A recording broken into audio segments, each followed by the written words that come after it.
السلام علیکم عزیز طلبہ، آج ہم مرکزی حکومت کے بارے میں معلومات حاصل کریں گے۔ میں Samina Farzana, government junior college Sedam, ضلع گلبرگہ۔ آپ اس ویڈیو کو سوشل سائنس نامی یوٹیوب چینل پر دیکھ رہے ہیں۔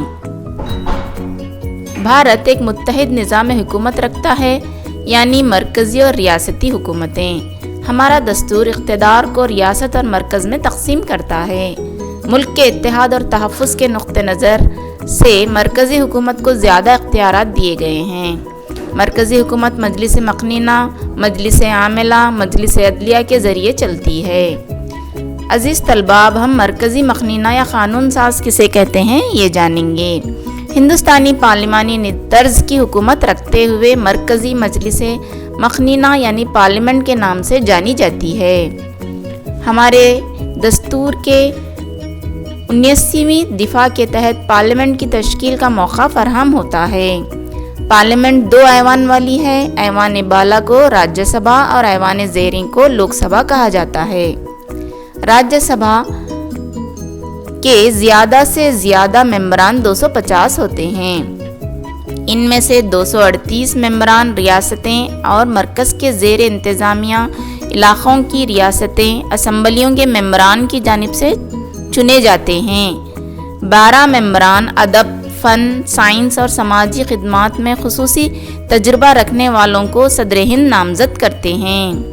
راجیہ سبھا کو ایوان بالا یا بزرگوں کا ایوان بھی کہا جاتا ہے۔ اقتدار کی مدت۔ راجیہ سبھا ایک مستقل ایوان ہے۔ اسے لوک سبھا کی طرح تحلیل نہیں کیا جا سکتا، مگر اراکین کے اختیارات کی مدت 6 سال کی ہوتی ہے۔ ہر 2 سال بعد ایک مرتبہ 3/4 کے برابر اراکین سبکدوش ہوتے ہیں، مگر ارکان کے اختیارات کی مدت 6 سال کی ہوتی ہے۔ ہر 2 سال بعد ایک مرتبہ 3/4 کے برابر ارکان سبکدوش ہو جاتے ہیں۔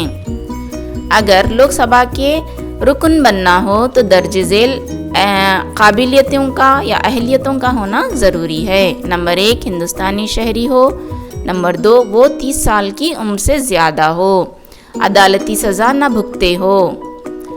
وہ دماغی طور پر صحیح ہو۔ پارلیمنٹ وقتاً فوقتاً جن قابلیتوں کو طے کرتی ہو اس کے اہل ہوں۔ نائب صدر اس راجیہ سبھا کے صدر ہوتے ہیں۔ کسی بھی ایک رکن کو راجیہ سبھا کا نائب صدر چن لیا جاتا ہے۔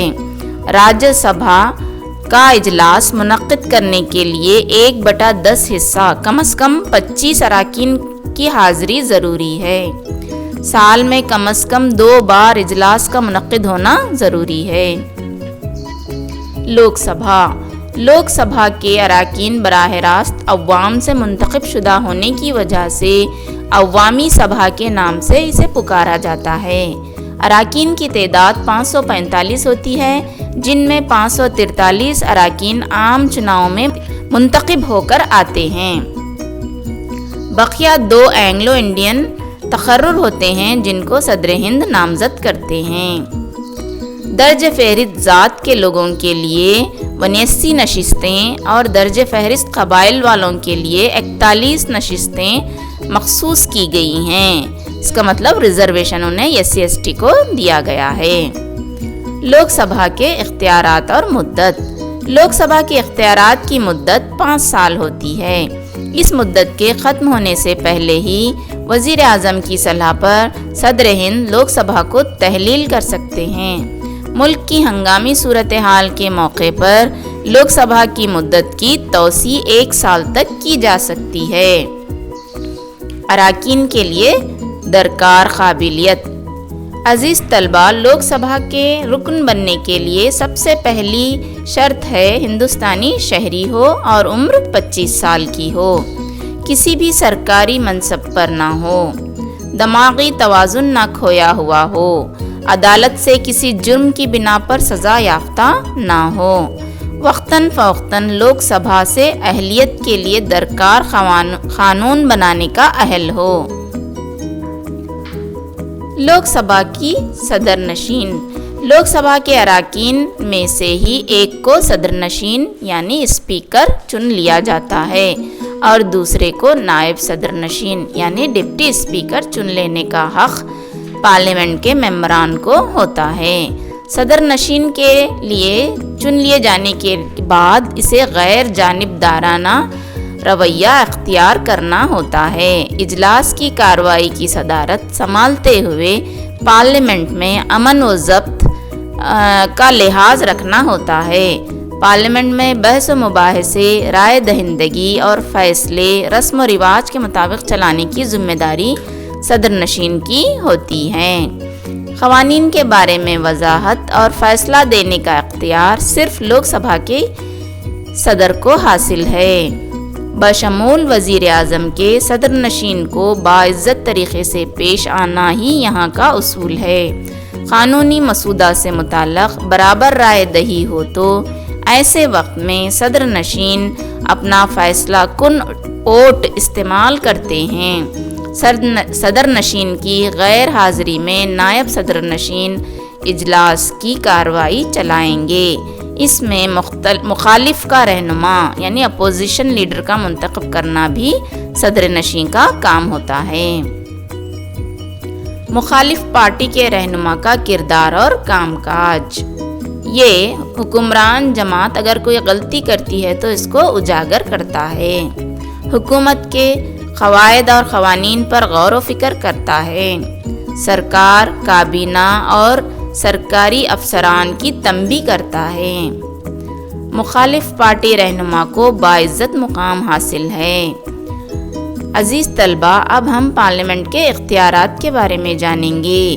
پہلا اس کا کام ہے قانون سازی۔ پارلیمنٹ بنیادی طور پر قانون ساز عضو ہے۔ قوانین سازی کا اختیار پارلیمنٹ کو ہی حاصل ہے۔ مالیاتی مسودہ لوک سبھا میں ہی پیش کیا جاتا ہے۔ قانون کو منظوری ملنا ہو تو بحث و مباحثے کے لیے دونوں ایوانوں میں پیش کر کے منظوری لینی پڑتی ہے۔ مسودے کے حق میں اور اس کے خلاف میں پڑنے والے ووٹ برابر ہوں تو صدر نشین یا اسپیکر اپنا فیصلہ کن ووٹ ڈال سکتے ہیں۔ مسودے پر ایوانوں میں اختلاف رائے پیدا ہو تو دونوں ایوانوں کا مشترکہ اجلاس طلب کر کے مسئلے کو حل کر سکتے ہیں۔ ایوان میں منظور ہونے پر صدر جمہوریہ کو یہ مسودہ بھیج کر ان کی منظوری حاصل کی جاتی ہے۔ بعد میں مسودہ قانونی حیثیت اختیار کر لیتا ہے۔ حکمرانی کا اختیار یعنی پارلیمنٹ کو حکمرانی کا بھی اختیار حاصل ہے۔ ہندوستانی پارلیمان سرکار کی وجہ سے وزیر اعظم اور اس کے کابینہ کے رفقا صحیح معنوں میں مجلس عاملہ ہوتے ہیں۔ مرکزی کابینہ میں کابینہ مجلس شورا پارلیمنٹ کو جواب دہ ہوتی ہے۔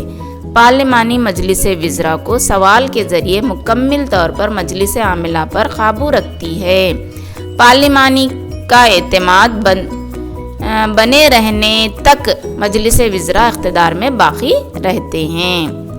مالیاتی اختیارات۔ مالیاتی مسودہ آمد و خرچ سب سے پہلے لوک سبھا میں پیش کرنے کا قانون ہے یعنی بجٹ۔ مالیاتی مسودے کو لوک سبھا کی منظوری حاصل کرنے کے بعد راجیہ سبھا کو بھیجا جاتا ہے۔ راجیہ سبھا مسودہ پر چند ایک صلاح و مشورہ دینے اور 14 دنوں تک اپنے قبضے میں رکھنے کا اختیار رکھتی ہے۔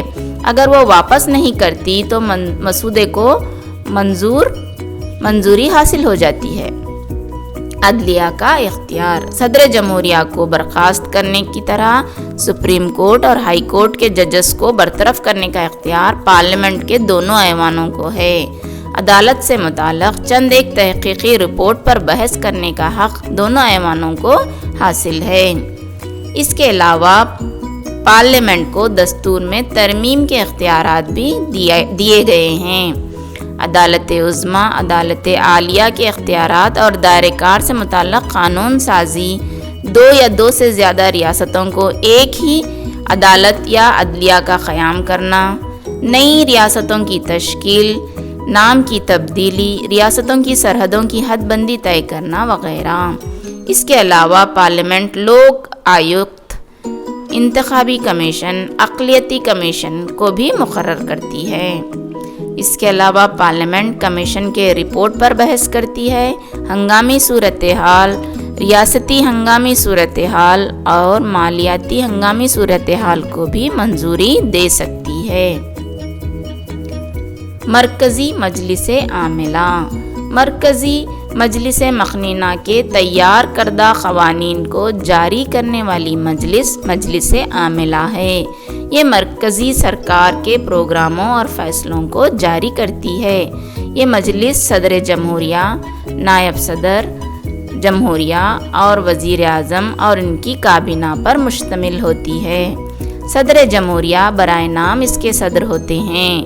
وزیر اعظم اور مجلس وزراء صحیح معنوں میں عاملہ ہوتے ہیں۔ صدر جمہوریہ، ہمارے دستور کے دفعہ 52 کے مطابق صدر جمہوریہ کا مقام و موقع فراہم کیا گیا ہے۔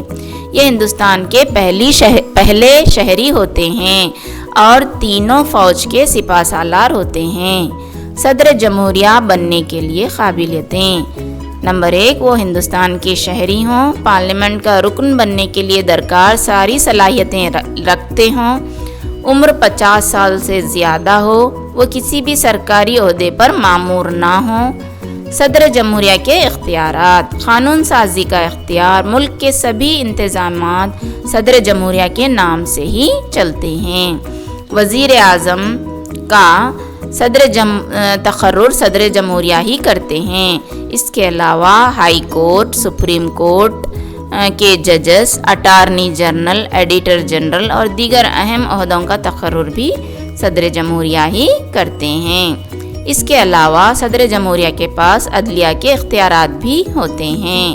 مثلاً اگر کوئی عدلیہ کسی شخص کو مجرم کی سزا دیتی ہے یا موت کی سزا دیتی ہے تو اس سزا کو رد کرنے کا حق صدر جمہوریہ کے پاس ہوتا ہے۔ وزیر اعظم کے اختیارات: وزیر اعظم کی حیثیت مرکزی ہوتی ہے، اس لیے ساری قوم کے انتظامیہ کو سنبھالنے کی ذمہ داری وزیر اعظم کی ہوتی ہے۔ صدر جمہوریہ ملک کے سربراہ ہوتے ہیں اور وزیر اعظم حکومت کے سربراہ ہوتے ہیں۔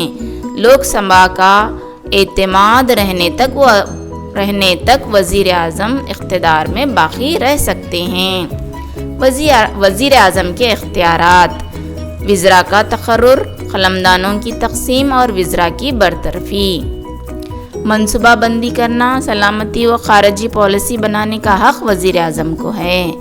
مجلس وزراء کی یہ رہنما ہوتے ہیں اور قومی بین الاقوامی معاملات پر بحث اور فیصلہ لینا انہی کی صدارت میں ہوتا ہے۔